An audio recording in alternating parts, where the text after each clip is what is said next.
Selamat pagi, sejahtera, shalom, ibu bapak saudara-saudara jemaat sejahtera di DKI Jakarta yang diberkati Tuhan. Salam sehat semua.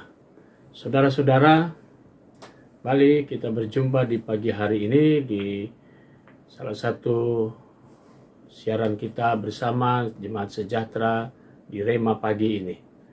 Saya mengundang kita semua untuk bersama-sama menaikkan pujian dan syukur atas segala karunia yang Tuhan sudah berikan di pagi hari ini, kesehatan, hari yang baru.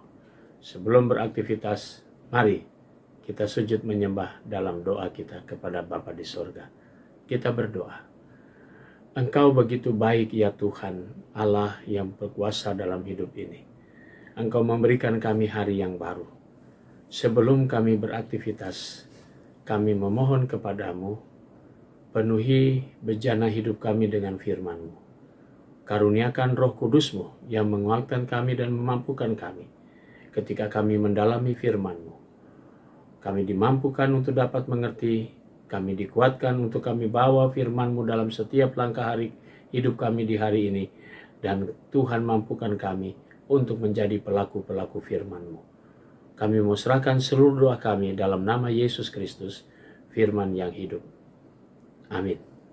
Saudara-saudara, pembacaan Alkitab kita di pagi hari ini terambil dalam Ayub pasalnya yang ketiga, ayatnya yang ke-20 sampai dengan 23, dan penekanannya pada ayatnya yang ke-20. Saya akan membacakannya dalam teks Alkitab terjemahan baru edisi yang kedua yang mengatakan, "Mengapa terang diberikan kepada yang bersusah payah dan hidup kepada yang pedih hati?" Saudara-saudara, demikian firman Tuhan. Judul yang menjadi landasan renungan kita berkata, putus asa. Pada masa Ayub sukses, pada masa Ayub hidup dalam berkelimpahan, tapi dia selalu mengingat Tuhan, bahwa Tuhan yang memberikan semuanya. Dia selalu menguduskan anak-anaknya, dan dia juga hidup dengan tidak berbuat jahat. Bahkan sampai keadaan yang sangat menderita, di mana semuanya habis. Anak-anaknya meninggal dunia, harta bendanya habis terbakar, istrinya meninggalkan dia. Sampai pada akhirnya dia kena tulah, kena penyakit kusta. Saudara-saudara yang Tuhan Yesus kasihi, teks Alkitab kita mengatakan Ayub masih tetap menyerahkan hidupnya dan pola hidupnya tidak pernah berubah dengan tidak berbuat jahat di mata Tuhan. Saudara-saudara, mungkin pertanyaannya sederhana. Seberapa kuatkah seseorang menghadapi sebuah pergumulan yang berat? Terkadang ada bentuk kepasrahan yang pada akhirnya kita mengatakan, kami hanya manusia biasa yang punya keterbatasan. Jadi ketika beban itu sangat berat untuk dipikul, maka dia tiba pada titik yang terendah. Dalam judul kita mengatakan putus asa. Sehingga perkataan Ayub dalam keluh kesahnya dikatakan, mengapa terang diberikan kepada yang bersusah payah? Kenapa hidup diberikan yang pedih hati? Ada kesan yang mengatakan sia-sia. Hidup dijalani dalam kesusahan, buat apa? Kasarnya begitu. Kita menikmati terang, tapi kita sedang dalam penderitaan. Untuk apa gunanya terang? Dan sebagainya. Itulah satu ungkapan yang menggambarkan keputusasaan. Pertanyaan kita semua hari ini buat saudara dan saya, pernahkah kita merasakan beban hidup begitu berat sampai saudara pun dan saya putus asa? Tentu kita pernah menjawab dan mengatakan pernah.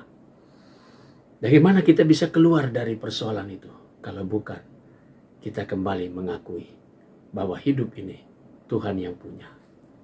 Sepanjang dia masih memberikan kita kehidupan, berarti sepanjang itu pula Tuhan tidak pernah meninggalkan kita.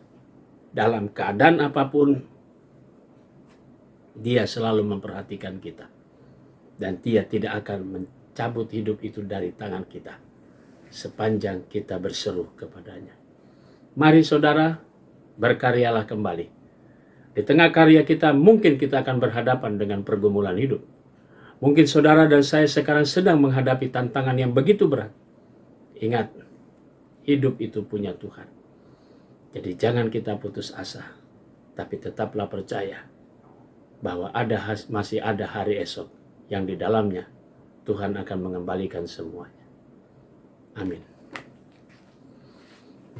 Mari kita berdoa. Bapa di sorga, kami bersyukur untuk semua berkat Tuhan. Pagi ini kami mau berdoa untuk jemaat sejahtera di DKI Jakarta. Kami berdoa untuk jemaat Tuhan yang dalam keadaan sakit, sektor pelayanan 3, Ibu Ani Parhusip Nainggolan, Bapak Boy Kainama, Ibu Kristina Manuru, Ibu Elsia Tumiwa, Bapak Ludwig Irot, Adik Theo Alkaliander Tumbel. Tuhan memberkati saudara-saudara kami, adik kekasih kami yang dalam keberadaan tubuh mereka yang lemah, dijamah dengan kuasa Tuhan yang ajaib sehingga mereka kembali menikmati kekuatan dan pemulihannya. Kami juga mau berdoa ya Bapa di surga untuk jemaat Tuhan yang merayakan ulang tahun kelahiran. Kami mau berdoa untuk Penatua Atika Kristina Letemia, Bapak Steph Patrick Kale. Tuhan memberkati sukacita saudara-saudara kami atas pertambahan usia mereka. Kami juga mau berdoa ya Bapa di surga untuk jemaatmu sektor pelayanan 3, keluarga Syabir Singh dan keluarga Sugiono. Tuhan memberkati keluarga-keluarga ini dengan berkat-berkat Tuhan. Kami juga mau berdoa untuk pegawai kantor gereja, koster, keamanan, vikaris dalam menjalankan seluruh tugas, tanggung jawab, dan pelayanan mereka. Kami berdoa untuk jemaat-jemaat GPIB, kami berdoa untuk para pelayan firman dan sakramen, baik yang masih aktif dalam tugas tanggung jawab mereka, maupun mereka yang sudah menikmati masa emeritusnya. Tuhan memberkati semuanya. Kami juga mau berdoa untuk majelis sinode GPIB, Tuhan memberkati dalam tugas panggilan dan pengutusan mereka, dalam melayani, dalam kehidupan keluarga, bahkan karya kerja mereka. Semua unsur yang ada di majelis sinode, Tuhan Yesus memberkati. Inilah doa kami semua di pagi hari ini. Kami naikkan semua di dalam nama Tuhan Yesus Kristus, Juru Selamat kami yang hidup. Amin. Selamat pagi, selamat berkarya. Tuhan memberkati saudara.